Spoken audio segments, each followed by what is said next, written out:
I always think that galleries and museums, they're a bit like going to the gym. If you imagine your imagination or your brain is a muscle, like a cognitive muscle, it needs exercising. And when we do repetitive things like we play games on our phones or go on TikTok or whatever, it does the opposite of that. I have most of my ideas when I am in the shower, driving my car, washing up, or I'm just waking up or falling asleep. And the characteristics of those situations have one thing in common, and that is that I don't have my phone with me, which is really interesting. And when it struck me, it was kind of shocking, but then completely obvious.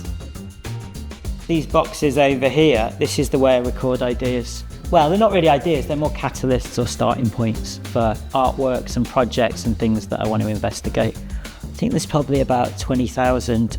Basically, I just take photos and collect photos, images of things that are interesting to me. And I take the photos and I print them all out, whether I know why they're interesting or not. And then through them being here and me sorting through them and labeling them, I eventually realize what it is I like about them.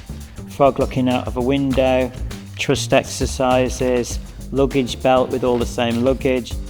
The advantage of this for me is that brains forget so much. So if I write everything down, I take photos of everything that I find interesting, and then I can put it on the wall.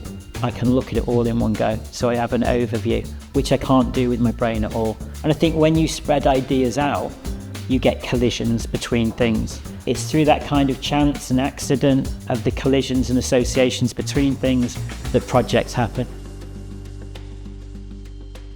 For me, going to galleries and museums and the slowness of that experience and the time that you invest and the thought that you invest in that is just dead good for your brain. You exercise your mind, and your mind is a muscle that can get out of shape, definitely.